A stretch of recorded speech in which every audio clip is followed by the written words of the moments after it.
the salt god and the magic of salt. Have you ever watched a sumo match? On top of a square, packed earth platform called a dohyo stand two giant wrestlers called rikishi.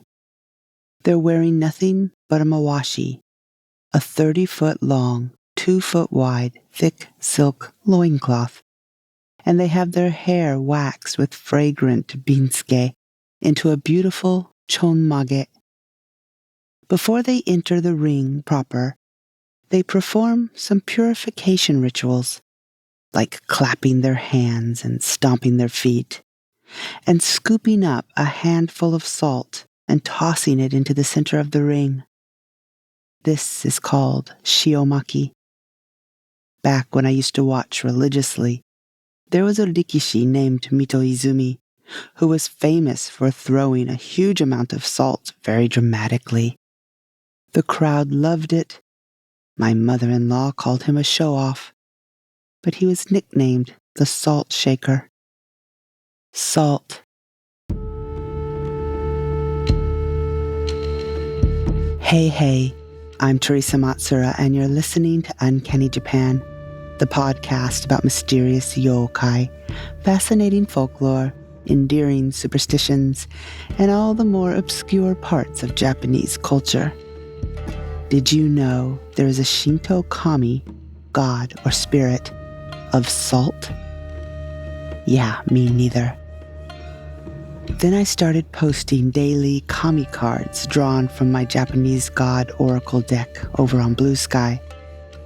One day I chose Shiotsuchi-oji-no-kami, or Shiotsuchi-oji-no-kami chose me.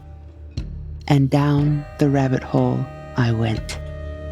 I've always wanted to do an episode on salt, and now here we are. So today I'll talk about the Shinto kami and other interesting salt uses and rituals. Salt. It's called shio in Japanese. It's been a cornerstone of human civilization forever. It preserves food, enhances flavor, and was and is still used in rituals for purification and protection. Salt roots were extremely important to trade and political power all over the world. Just the other day, I climbed this mountain to visit a 1,300-year-old shrine, partly dedicated to a tengu. And while walking around this narrow path, I saw a small stone marker indicating that trail used to be an ancient salt route. I didn't take a photo because I wanted to get off the mountain before it got dark and the light was already fading pretty fast. But now, I wish I had. Researching just this week, I see how that exact salt route was so important, and I was standing right on it. But salt's never been easy in Japan. The country isn't blessed with vast, arid land suitable for sun-dried salt production, and it doesn't have natural rock salt reserves or salt flats. So the Japanese people had to be creative in their procurement of this treasured mineral. Be creative or ask a god. Let me introduce you to Shiotsuchi-oji-no-kami, literally, salt ground, honorable old man, god. He's the deity of salt and navigation, and it's believed that he's the one that taught early Japanese the art of extracting salt from seawater around 2,000 years ago. This very old technique is called moshioyaki. It involves drying seaweed in the sun, scraping salt crystals off the seaweed, dissolving those back into seawater to get a very concentrated brine, then boiling that in earthenware pots until you get only salt. This ritual is still performed once a year at a small place just below Shiogama Shrine, by the way. Shiogama Shrine is in Miyagi Prefecture, and if you want to meet Shiotsuchi-oji-no-kami, that's where he's enshrined, a place that just coincidentally has deep historical ties to salt production in Japan. Shiogama, by the way, means salt cauldron. A little more mythology. Around 2,000 years ago, Amaterasu, the sun goddess, gave orders to two sword-wielding gods to go and establish the northern Tōhoku region in Japan. There was a third deity, though, Shiotsuchi-oji-no-kami, who shuffled off and went to make sure a certain area of Tōhoku stayed safe and peaceful, not ransacked by the other two kami.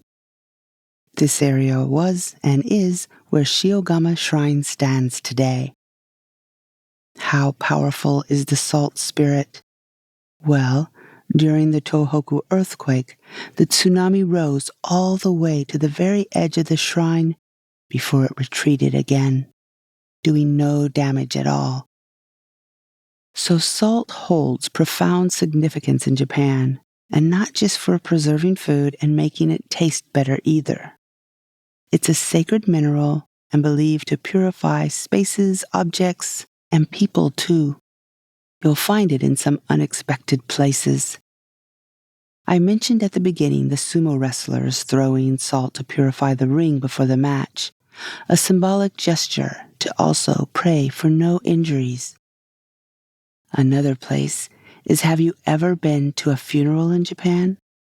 I hope you never have to go to one, but if you do, you'll be given a small packet of salt. This is called kiyomejio, or cleansing salt. Don't sprinkle it on the obento you're served, if you're given one, that is, at the funeral home. They have a room where friends and families wait while their dear departed is cremated. Where I live, you're served a really nice lunch while you wait. Anyway, you take the kiyomejio home with you, and don't forget before you enter your house to open it and sprinkle it on your shoulders or all over your head. My area is just the shoulders. This will prevent any hanger-on spirits from entering your house. I remember having a serious discussion with my mother-in-law. What if great-grandma Fumie wanted to come home with us? Why do we have to scare her away with salt? She assured me that the good relative spirits can do whatever they want. It's the other creepy ghosts lurking in the crematorium that are looking for a ride into someone's house. Another use of salt you might have seen is called morishio. These are pretty cool. Morishio means piled salt, and that's exactly what they are. Tiny bowls or saucers with a small conical mound of salt on them. If you're paying attention, you'll see them on both sides of entrances to homes, businesses, restaurants. They cleanse the area of negative energies, they ward off bad spirits, and they also attract prosperity and good spirits, and customers too. Back to my mother-in-law. For a period when my in-laws were having some health issues, she began placing morishio all around the house. She was told by the person who advised her to do so, I'm guessing a Shinto priest, but I'm not sure, to change the salt at the end of the day, and to be sure never ever to touch it, because it was impure. She should use throwaway chopsticks to knock the old salt into the trash. So I always imagined the salt sucking up all the bad energy and freaky ghosts in the house. She even said that some of the salt was much firmer in certain areas of the house, and that must mean there were more mischievous spirits there. I agreed, and I didn't say anything about how a spot near an open window, or the bath, or the kitchen might affect the state of the salt. So here, let me tell you a couple of fun words and phrases about salt. Shoppai means salty. Shoppai kao, or salty face, is the face you make when you bite into something really salty, like a grimace or a disagreeable face. Furrowed brow, tongue sticking out. So it's used not just when licking an over-salted rice ball, but if you hear some unfavorable news, you can make a shoppai gao. Now, Let me end by telling you a story about my favorite phrase using salt. The saying is, Teki ni shio wo okuru, sending your enemies salt.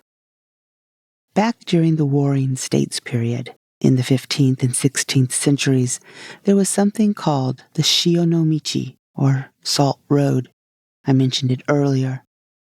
It was a very treacherous route that ran across the middle of Japan, up and down mountains, and was used to deliver salt to the middle provinces.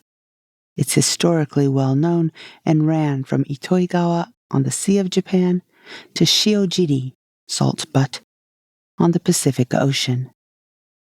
During the Sengoku or Warring States period, there were battles everywhere.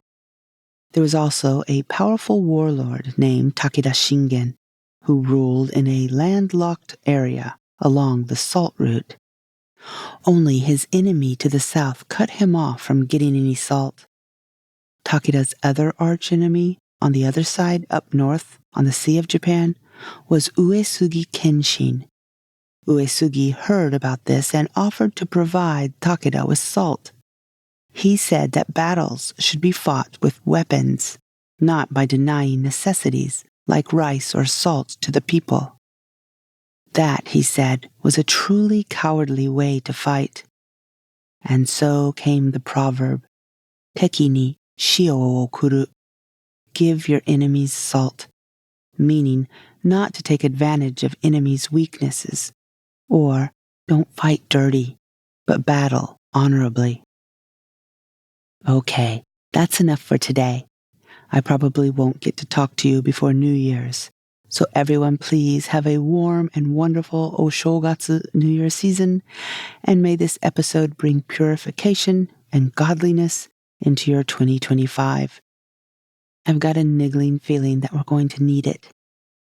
Oh, and also remember the Book of Japanese Folklore makes an excellent Christmas gift, or hey, New Year's gift.